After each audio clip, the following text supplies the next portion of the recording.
बहुत बार शानुदा से मुलाकात हुई है, लेकिन हर बार कुछ ना कुछ पूछना रह ही जाता है। शानुदा, ऐसा सुना है कि आप अपनी ब्रदर और सिस्टर के साथ उनके शोज में जाते थे और तबला बजाते थे आप। या तो दादा फिर सिंगिंग कैसे शुरुआत हुई? ये 79 में नईहाटी करके एक जगह था, नईहाटी कलकत्ता में। अच्छा जी। तो वो ट्रेन लाइन के ऊपर कुछ दादा लोगों का, भाई लोगों का अच्छा जी। शो हो रहा था। तो वो लोग ट्रेन लाइन के ऊपर ही सब पेंडल वंडल लगा के, किसी को पूछते नहीं थे। चाहे रेलगाड़ी आ जाए। हाँ, नहीं आएगा नहीं, वो तो रोक देते थे। अच्छा। तो उस समय मेरे को ना स्टेज पे जब वो लोग परफॉर्म कर रहे थे, किसी ने भाई के कान में बता दिया कि वो जो लड़का है ना, वो तपंदा का भाई, हाँ। वो अच्छा गा लेते हैं। वो तो ये लोग तो सब बंगाली बंगाली गा रहे हैं, वो हिंदी गाना गाते हैं। अच्छा जी। तो मुझे नहीं मालूम, आके मेरे को स्ट्रेट बोला कि ए तेरा नाम क्या है? मैं बोले सानू। आजा आजा इधर आजा, सुन तू ना स्टेज पे अभी जाके एक गाना गा। अच्छा। वो तो मेरा तो एकदम मेरा हालत ख़राब हो गया।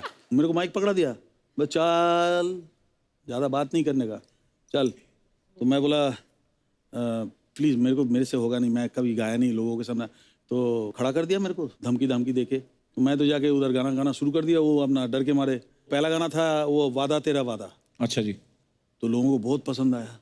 अच्छा जी। एक और गाने के लिए रिक्वेस्ट किया। रिक्वेस्ट किया कि धमकी दिया? मैंने रिक्वेस्ट किया। अच्छा। ये तो पब्लिक सामने से बोल रहा है, अरे ये इधर खड़ा है ऐसा करके, दूसरा तीसरा ऐसे ऐसा खाली इशारा और कुछ नहीं। मैं उसको देख रहा हूँ, अच्छा ठीक है। तो मैं उसके बाद मैंने गाया अपना देश का गाना था, वो पंचमदा का, अच्छा जी। दुनिया में लोगों को। तो वो गाना गाया तो लोगों ने सोचा कि मैं नाच नाच के गा रहा हूँ। मैं तो डर के मारे इधर उधर जा रहा हूँ।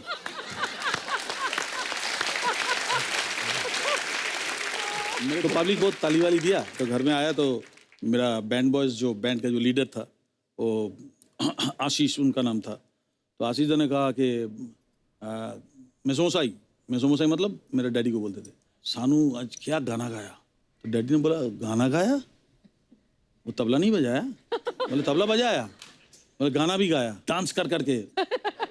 डांस कर करके। तो डैडी मेरे को बोला तू डांस करके गाना गाया? डैडी थोड़ा सा पुराने ख्यालात के जी।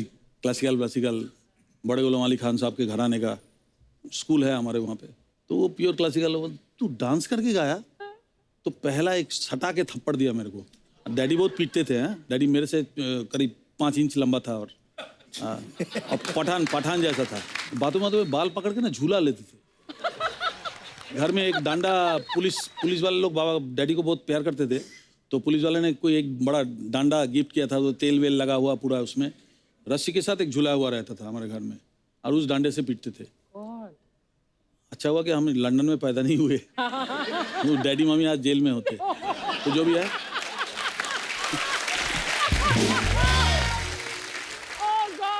तो शानदार शरारती तो रहे होंगे आप, ऐसे थोड़ी ना पापा पीटते होंगे।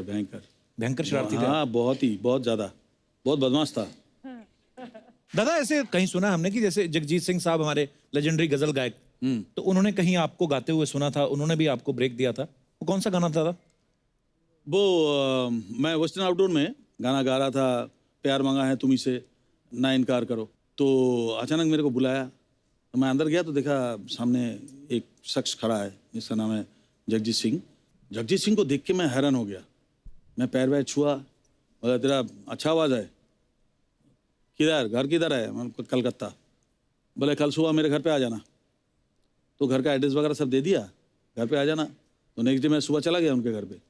उनके घर में जैसी घुसा, नॉक किया, दरवाजा खोला, 12 कुत्ते हॉल में, और ऑल स्पेनियल व्हाइट कलर का। स्पेनियल ऐसा राउंड करके एक गद्दा लगा हुआ था, हाँ। जिसमें हारमोनियम तबला सब रखा हुआ है। जगजीत जी आ रहे हैं बोल के मेरे को बोले बैठिए। तो मैं वो गद्दे में जाके बैठ गया। सारे जो 12-13 कुत्ता था सब मेरे मुंह की तरफ देख के उधर ही बैठ गया सब।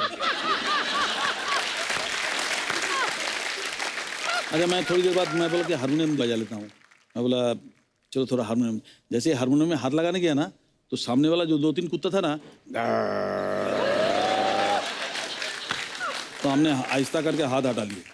तो मैं बैठा रहा चुप करके। मैं थोड़ी देर ऐसा करके फिर ऐसे ही हो गया। उन्होंने ठीक है जैसा ही था वैसे ही रहे। फिर वो जगजीत जी आए पजामा पंजे कुर्ता पहन के, और फिर मेरे को बिठाया गाड़ी में, बिठा के लेके जाके कल्याण जी भाई के वहाँ पे मेरे को लेके गया।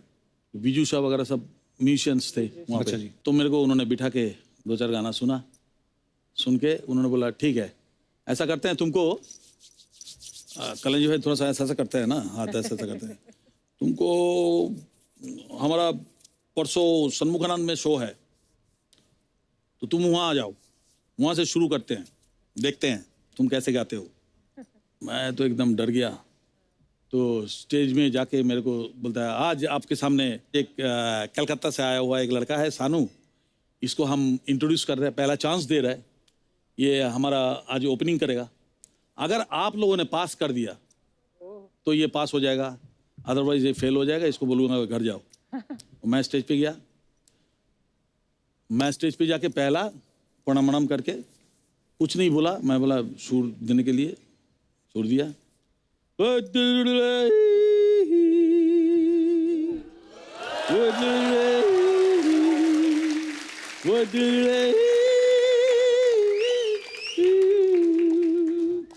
ऐसा जैसे किया ना तो सारे पब्लिक खड़े होके तालियां बजाया, खड़े होके तालियां बजाया। फिर सेकंड सॉन्ग गाया मुकद्दर का सिकंदर का गाना। फिर गाने के बाद वही मेरा शुरू हुआ बॉम्बे में जो जर्नी। क्या बात है दादा। आशिकी फिल्म आप सब जानते हैं, तो आशिकी फिल्म बनने से पहले ऐसे हमने सुना कि आशिकी का जो म्यूजिक था वो इतना हिट हो गया, इतना हिट हो गया, हमें आज तक वो सारे गानों के लिरिक्स भी याद है, उनकी धुन याद है, हम लोग गुनगुनाते रहते हैं। लेकिन सुना है कि समीर साहब कि पहले ये फिल्म एक्चुअली थी ही नहीं, पहले सिर्फ म्यूजिक एल्बम ही था ये। हाँ कपिल, बड़े कमाल के किस्से मैं बताना चाहता हूँ। अच्छा जी।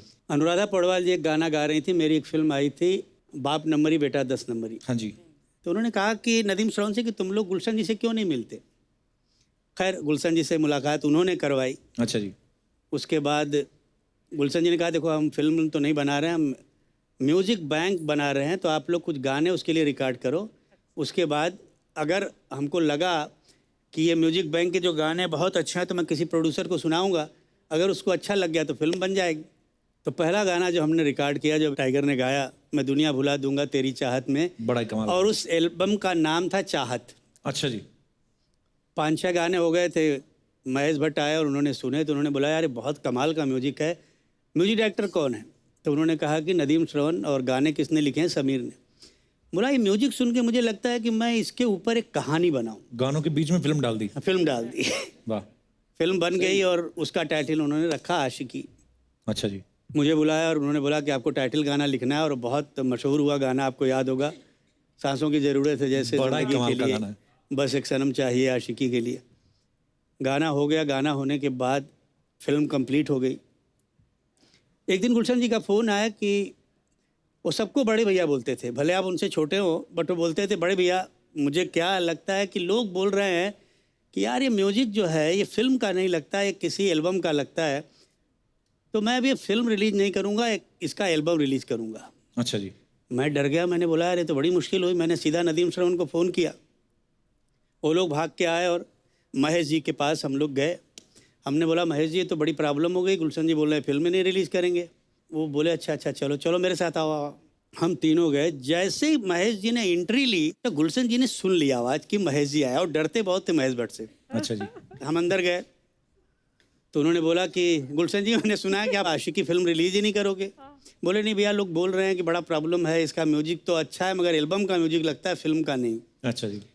तो उन्होंने बोला देखो गुलशन, मेरा नाम महेश भट्ट है, मैं आज तुमको एक बात लिख के देता हूँ कि अगर ये म्यूज़िक और ये फिल्म तुम्हारे म्यूजिक इंडस्ट्री की हिस्ट्री में अगर सबसे बड़ा रिकॉर्ड नहीं कायम करी तो मैं छोड़ दूंगा डायरेक्शन।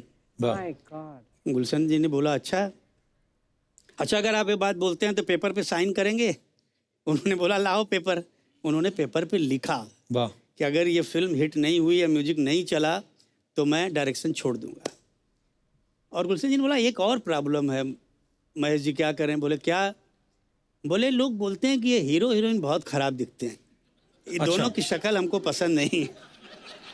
तभी नए बिल्कुल डेब्यू था उनका। तो महेश जी ने बोला कि अच्छा मैं इसका भी रास्ता निकालता हूँ, एक काम करते हैं पोस्टर पे उनकी फोटो ही नहीं दिखाते हैं, उनकी फोटो के ऊपर हम जैकेट डाल देते हैं।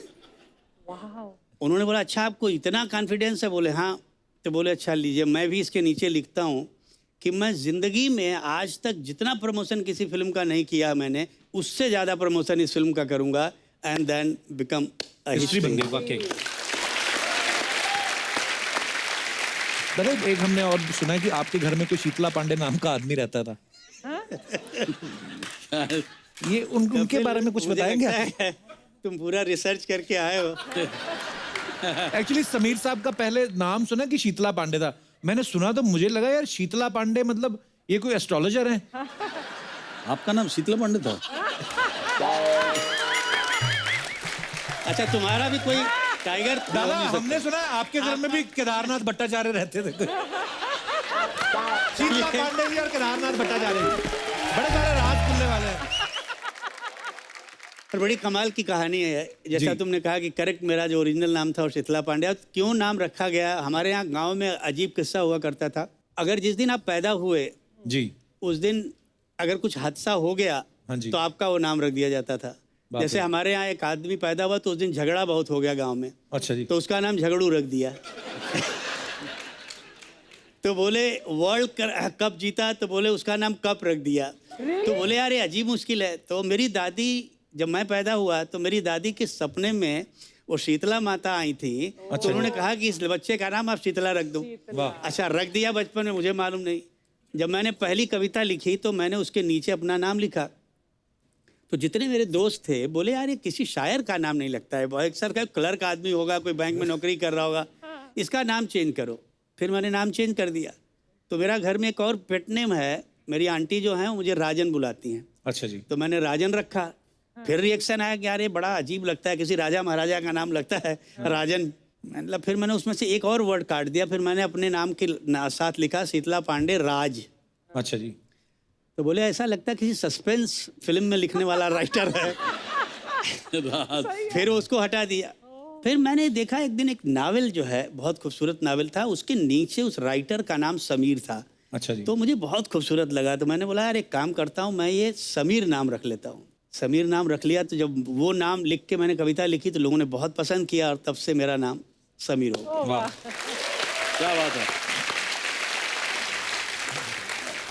अरे समीर साहब का और लिखा हुआ गाना और शानुदा का गाया हुआ एक गाना है, परदेसी परदेसी जाना नहीं मुझे छोड़ के, राजा हिंदुस्तानी का ये गाना। ये गाने ने रेडियो स्टेशन से लेके रेलवे स्टेशन तक पैसा ही पैसा कमाया। ये सवाल अर्चना जी का था, कहते हैं कि रेलवे स्टेशन से आपको कभी रॉयल्टी आई है? वो जो वो गाने का आपको मालूम नहीं है, वो गाना मेरे को धर्मेश दर्शन जी ने रिकॉर्ड कराया था। हाँ मुझे अरे याद है। उसका इमोशन से तो मैं पागल हो गया था। धर्मेश गाना सिखाते सिखाते रो दिया 2 बार। वो इतना दुखी होता है, सानू जी इस जगह पे आप ऐसा इमोशन लगे।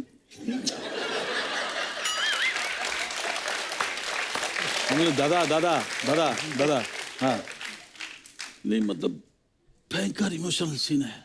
मैं सैड वाला गाया था ना, हाँ तो उनका कम से कम 7-8 बार रोता हुआ देखा मुंह। और रिकॉर्डिंग करने के लिए नादिम सबन किसी को नहीं रखा, वो खुद बैठा। मैं बोला आज तो मेरा हुआ बेरागढ़ गो गया, आज तो मेरा पता नहीं क्या होगा। तो मेरे को आके वो जो सीन था ना समझाने का जी, कि ये सीन में तुम जाना नहीं, परदेसी जाना नहीं, वो चले जा रहे हैं और ये वो बोल के ना करके फिर आंख से आंसू। हम बोला दादा रोकिए, आपको रोकिए। ट्रिमेंडस तू कुमार जितना हो सके इसमें डाल। हम बोला ठीक है मैं डालूंगा। तो बस डाला। बहुत इमोशनल आदमी है, और क्या कमाल की फिल्म थी राजा बहुत हिंदुस्तानी। ज्यादा इमोशनल था। और कमाल के गाने। अरे समीर साहब ऐसे सुना है जब आप बनारस हिंदू यूनिवर्सिटी में पढ़ते थे तो आपका किस्सा किसी ने सुनाया था हमें बड़ा मजेदार, कि बोलते कि आपको जबरदस्ती स्टेज पे चढ़ा दिया था किसी ने जब आप स्टडी कर रहे थे। तो वो क्या किस्सा था समीर साहब? स्टेज पे जाके बोलना और लोगों को हंसाना बहुत मुश्किल काम है। मैं शुरू में लिख रहा था और लिखना शुरू ही किया था। जी। तो दोस्तों ने कहा कि आज हमारे कॉलेज में एक मुशायरा है। अभी मैं उसी कॉलेज से था, तुमको मुशायरे में आना पड़ेगा। अच्छा जी। मैं गया और मेरा नाम वहाँ डाल दिया गया। मेरे पहले 3 शायर मेरी उम्र के नौजवान शायर आए और उनकी जो दुर्दशा हुई है, केवल जूते चप्पल नहीं फेंके गए, बाकी सब कुछ हुआ। बाप रे, गालियाँ क्या क्या लोगों ने भगाओ भगाओ, यंगस्टर्स के सामने कुछ बड़ा बोलना। मुश्किल होता है। मेरा नाम अनाउंस हुआ कि अब आपके सामने हमारे ही कॉलेज के शायर समीर साहब आएंगे और मैं ऑडियंस में बैठा हूँ जैसे ये लोग बैठे हुए हैं अच्छा जी। और मैं जा नहीं रहा हूँ। 3-4 लड़कों ने, दोस्तों ने मुझे उठाया, ले जाके स्टेज पे डाल दिया। अच्छा जी। अब मैंने कहा ये तो मैं फंस गया, अब करूँ क्या। लकली सब यंग क्राउड था, नए बच्चे थे, तो मैंने बोला अब इनके पसंद का कुछ सुनाऊं तो मज़ा यहाँ आए। तो मैंने 2 पंक्तियाँ सुनाई कि लड़के लड़कियों से पूछते हैं कि क्यों लड़कियाँ राज हमसे छुपाती हैं, वाह। क्यों लड़कियाँ राज हमसे छुपाती हैं, उम्र हो 26 की तो 16 बताती हैं। वाह। अब ये बोलना था कि सब लड़कियां एक कॉर्नर से खड़ी हो गई, बोले ए हमारी लाइन सुना, नहीं तो स्टेज से उतरने नहीं दूंगी। अच्छा। अरे मैंने बोला ये मैं क्या करूं, ये तो पहली लाइन तो लिखी हुई थी, सुना दी, अब क्या करूं। तो मैंने वहीं लिख के तुरंत सुनाया कि लड़कियां पूछती हैं कि क्यों लड़के भी राज हमसे छुपाते हैं, क्यों लड़के भी राज हमसे छुपाते हैं, शादीशुदा हों तो कंवारे बताते हैं।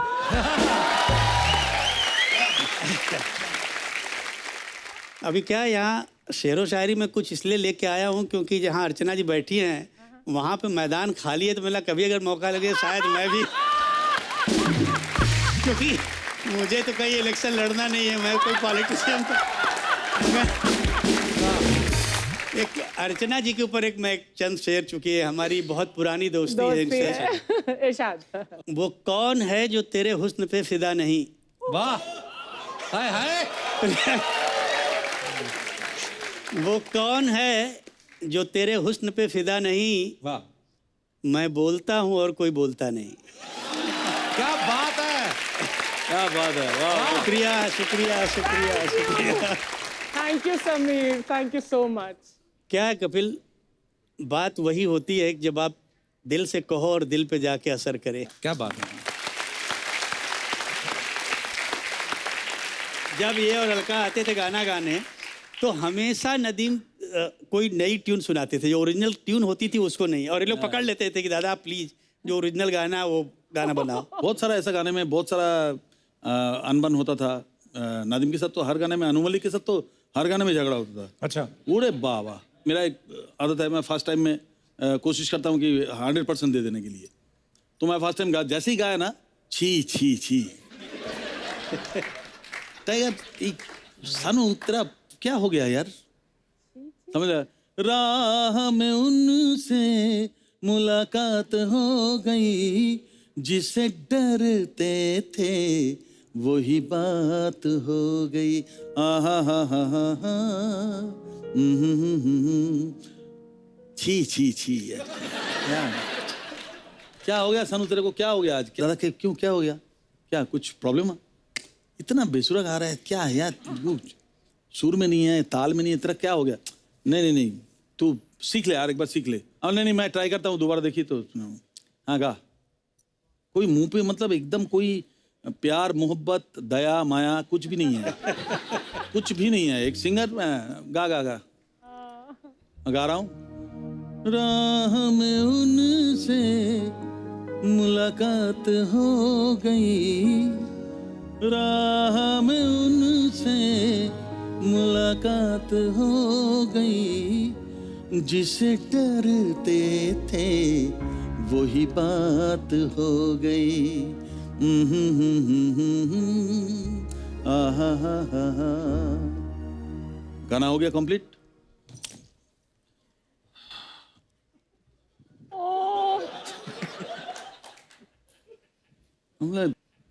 मैं खड़ा हूँ माइक पे, ऐसे खड़ा हूँ मैं, इनको मालूम है सब गाने के एंड तक रुकते नहीं थे।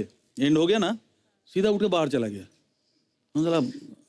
तो रिकॉर्डिस्ट बोल रहा है सानू जी हो गया, आइए आइए। तो हम हेडफोन रखा, अंदर गया, सुन लिया, अनुमलिक है नहीं, घर चला गया। रात को 11 बजे फोन आया, बॉन्ड का। वो बॉन्ड का बोलता है मेरे को, कौन? अनु जी। हाँ। अरे तू फाड़ डाला यार, तू फाड़ डाला। अब 7 घंटा 8 घंटा बाद रिएक्शन आ रहा है।